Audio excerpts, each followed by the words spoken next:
Hello everyone, so here I am going to tell you about the poem Daddy by Sylvia Plath. So this is the introduction. This poem was published in her poetry collection Ariel in 1965. This poem was written in 1962 after poet's separation from her husband and renowned poet Dad Hughes. This poem is about poet's complicated relationship with her father Otto Plath, who died shortly after her 8th birthday because his diabetes had remained undetected. This poem explores the speaker's attempt to liberate herself from his control. The speaker lived through extreme fear, domination, suffering from her father's authority, and that is reflected through this poem. So, this is the text of the poem.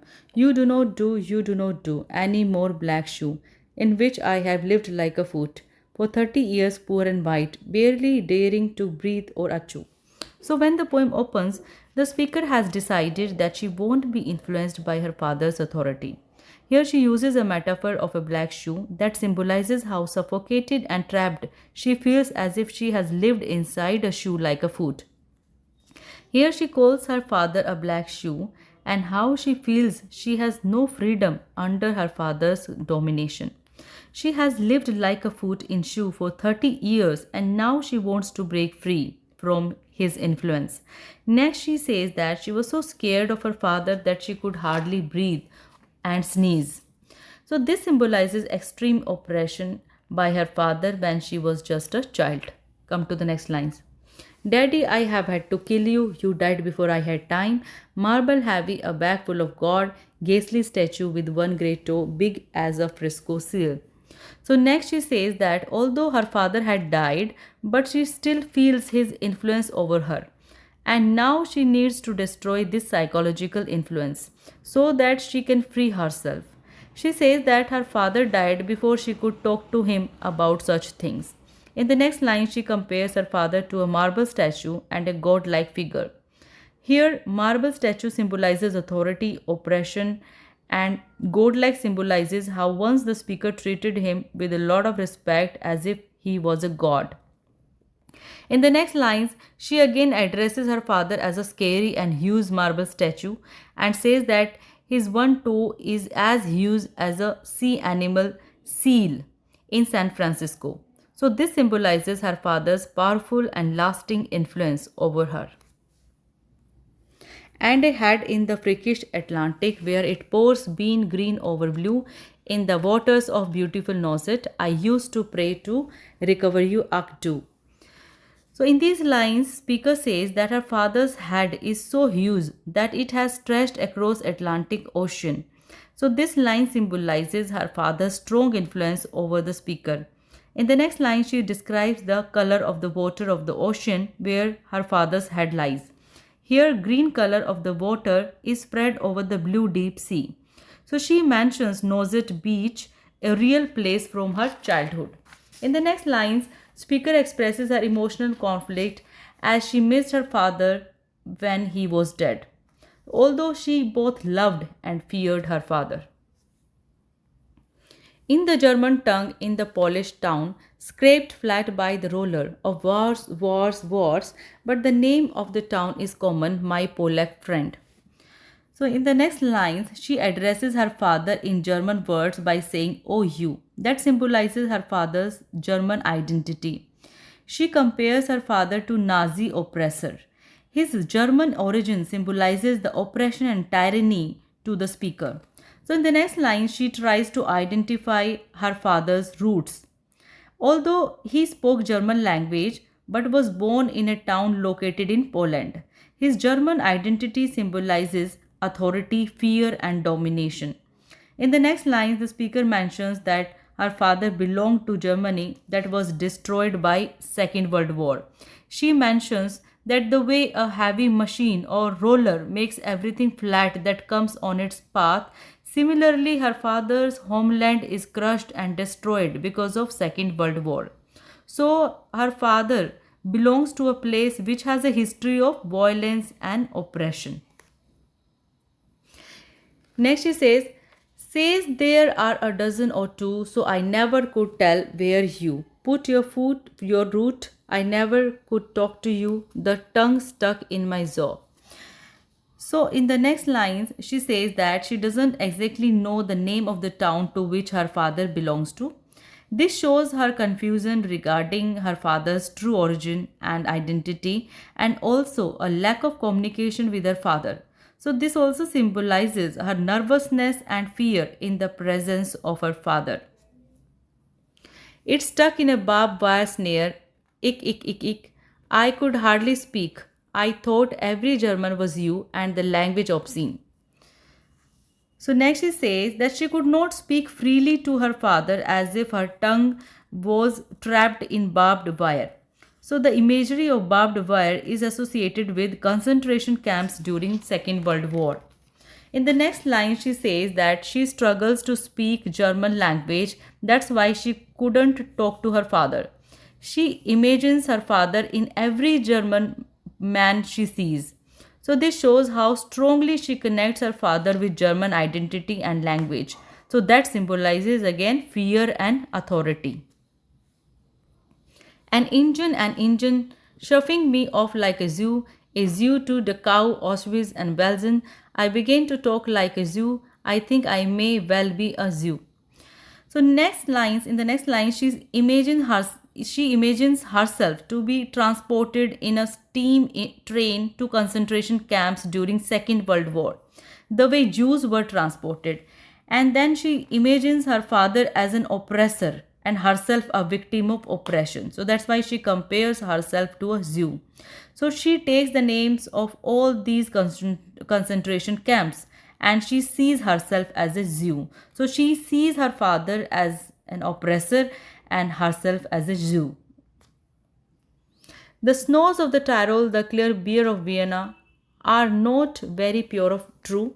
With my gypsy ancestors and my weird luck, and my tarot pack, I may be a bit of a Jew. So in the next line, she says that the beautiful snow of Tyrol region in Austria and the beer of Vienna can't hide the history of Nazi oppression. So the ideal and romantic image of Germany is misleading as it has a dark history of war and oppression.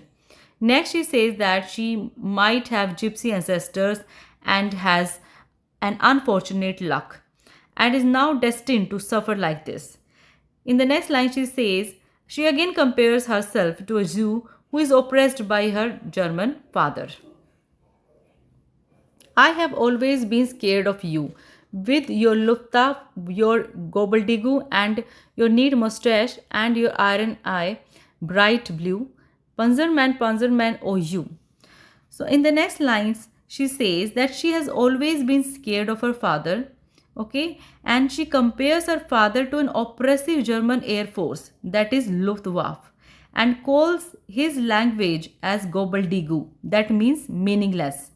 Next, she compares her father to a tyrannical figure, Adolf Hitler, who had neat mustache and who was proud of his Aryan race. So she mentions her father's blonde hair and blue eyes, symbolic of his Aryan race. In the next line, speaker compares her father to a destructive German tanks used in Second World War. OU shows her anger and frustration while thinking about her father. Come to the next lines. Not God but a swastika, so black no sky could squeak through. Every woman adores a fascist, the boot in the face, the brute heart of a brute like you. So next she compares her father not to God but swastika, that was the symbol of tyranny and oppression inflicted by Nazism. She says that her father was so oppressive that a tiny light of hope cannot penetrate through his dominance, and she finds no escape from this. Next, she says that women get attracted to such men who are powerful and authoritative. She criticizes such attitude of women and calls her father as brutal and violent.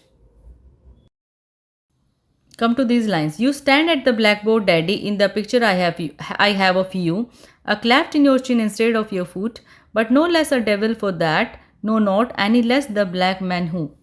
So here in these lines, speaker says that she remembers a picture of her father where he was standing at the blackboard symbolizing discipline and authority. She remembers cleft on her father's chin instead of on his foot. That shows her confusion as she was very young when her father died. Next she says that her father has been evil towards her like a black man. And here black man symbolizes oppression. Bit my pretty red heart in two. I was 10 when they buried you. At 20, I tried to die and get back to you. I thought even the bones would do. So, in the next line, she says that she feels very hurt, as if her innocent heart has got split into two parts. Next, she says that she was just 10 years old when her father died and she missed him so much that she tried to commit suicide when she was just 20 years old. And she wanted to reunite with her father after his death. So she was so desperate at that time that she wanted to remain in touch with his remains even if only bones were left.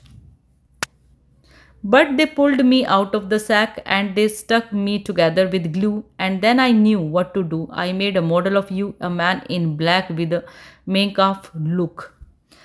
So in the next line, she says that her father has been cruel to her, but she still longed for him and missed him after his death. She was, she was saved from committing suicide. Next, she decides to find her father in another man. She here mentions her husband, in whom she recreates her father, and calls him a Nazi like her own father. So she mentions Mein Kampf, which was Adolf Hitler's autobiographical manifesto. So that reflects tyranny and oppression again. She says that her husband also inflicted psychological and emotional torture upon her. And a love of the wreck and the screw, and I said, I do. So, daddy, I am finally through. The black telephone's off at the root. The voices just can't worm through. So, in these lines, she says that she chose to marry him. She's talking about her husband, that it was her decision to get married to him. So, in the next line, she says that she's fed up of this torture and cruelty, first from her father and then from her husband. And now she has decided to break all connections with both of these men, and the kind of psychological pressure that these two men have inflicted upon her. Now she has destroyed their control and cruelty over her. If I have killed one man, I have killed two. The vampire who said he was you and drank my blood for a year, 7 years. If you want to know, daddy, you can lie back now. So in the next line, she compares her husband to a vampire who drank her blood, means who tortured her, and she suffered for 7 years. And now she wants to be free. Now she has cut their power and control over her.